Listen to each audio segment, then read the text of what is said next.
Jennifer, Mario, Jean-Pascal, Patrice, Olivia, Jessica, Djalil, François. Cela fera 25 ans, en octobre prochain, que les étudiants de la première promotion de la Star Academy poussaient les portes du château de Damary-Lélis. Un quart de siècle. Et le temps a fait son œuvre, reléguant les 2/3 de ces apprentis chanteurs aux oubliettes de la télé-réalité. Si certains, à l'image de Jean-Pascal, ont laissé tomber la chanson sans pour autant quitter la scène médiatique, certains candidats font toujours carrière dans la musique comme Jennifer, qui vient de partager une heureuse nouvelle en lien avec le père de son fils Aaron, et Olivia Ruiz, demi-finaliste du programme présenté par Nikos Aliagas, qui continue de porter haut les couleurs de la chanson française. Il y a un peu plus d'1 an, la chanteuse était ainsi sur le plateau de l'émission Basique, diffusée sur France Télévisions, afin d'interpréter plusieurs titres issus de La Réplique, le 6e album qu'elle venait de sortir.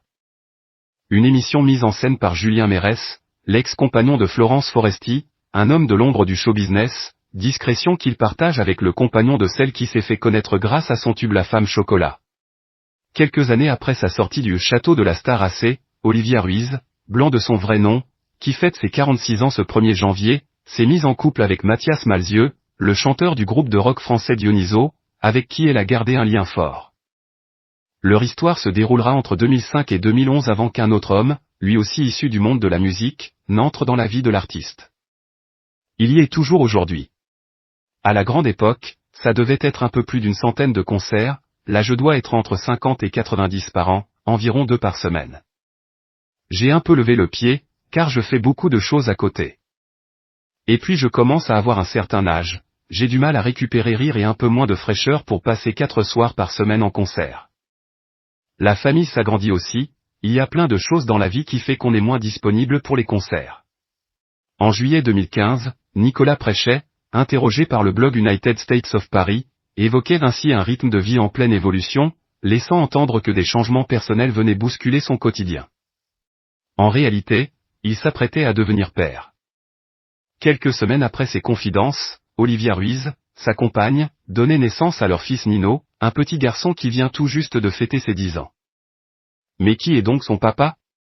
Les propos qu'il tient disent beaucoup de son quotidien professionnel, étroitement lié à la scène musicale. Mais pour lui, aller voir des concerts n'est pas seulement une passion, c'est le cœur de son métier.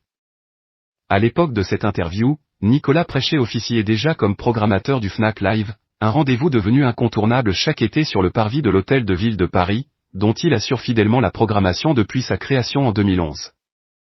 Aujourd'hui encore, c'est lui qui sélectionne les artistes appelés à s'y produire. Chaque année, je me fais les mêmes cauchemars en me disant que je vais être seul sur le parvis avec un groupe sur scène. En tout cas, on a beaucoup plus d'automatisme, de certitude.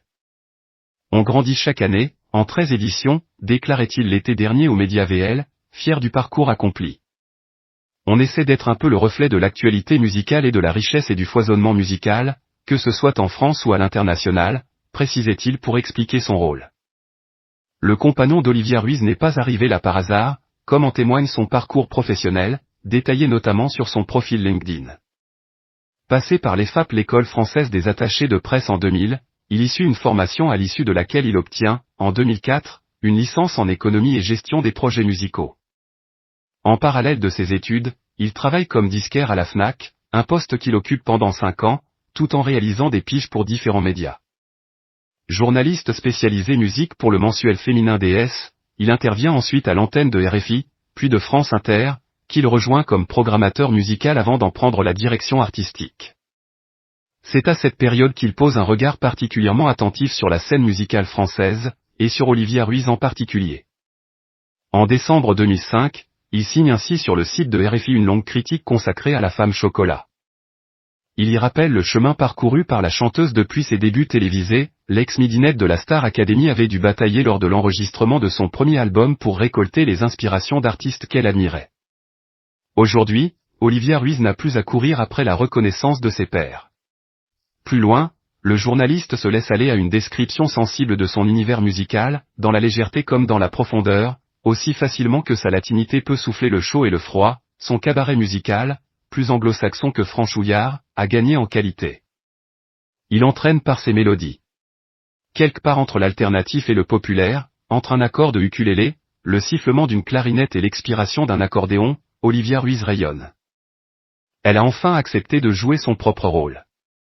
Cette femme chocolat-là, elle est à croquer.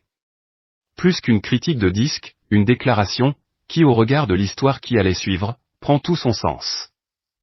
En parallèle, Nicolas Préchet collabore avec France Télévisions, où il conçoit les sessions live de l'émission Ce soir ou jamais, animée par Frédéric Tadelli, de 2008 jusqu'à l'arrêt du programme en 2016. Un emploi du temps chargé qui lui laisse malgré tout le temps de savourer sa vie de famille. Cette même année 2016, Olivia Ruiz confiait ainsi au magazine Paris Capitale, « Mon compagnon et moi sommes fans de brocante, où nous nous rendons régulièrement le dimanche matin. Ensuite, brunch en famille ou avec des amis. Et puis, l'après-midi, sieste et balade au square, après m'être informé du taux de pollution à Paris. Je suis très vigilante là-dessus. À Paris, c'est dans un quartier prisé par les stars que la chanteuse poursuit sa route avec son chéri, un homme qui, expliquait-elle au magazine Gala cet été, l'a séduite par son côté atypique.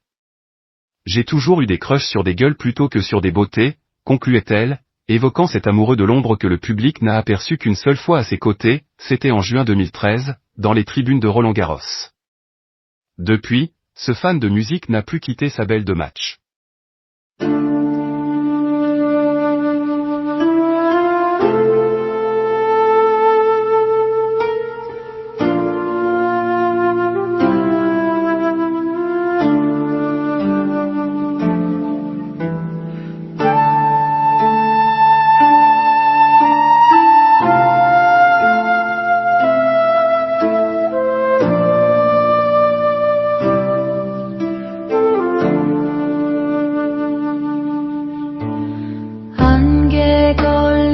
산자락에 묵은 근심 내려두고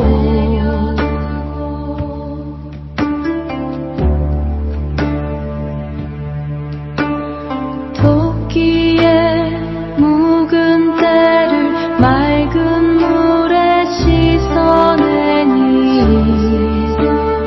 고요한 마음자리엔 푸른 연꽃 피어나네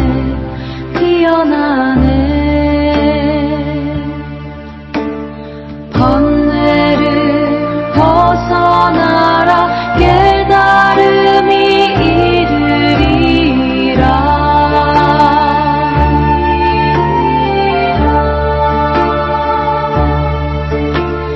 2026 붉은 해가 문 앞에 당도하니 재물의 길이 열리고 평안이 가득하네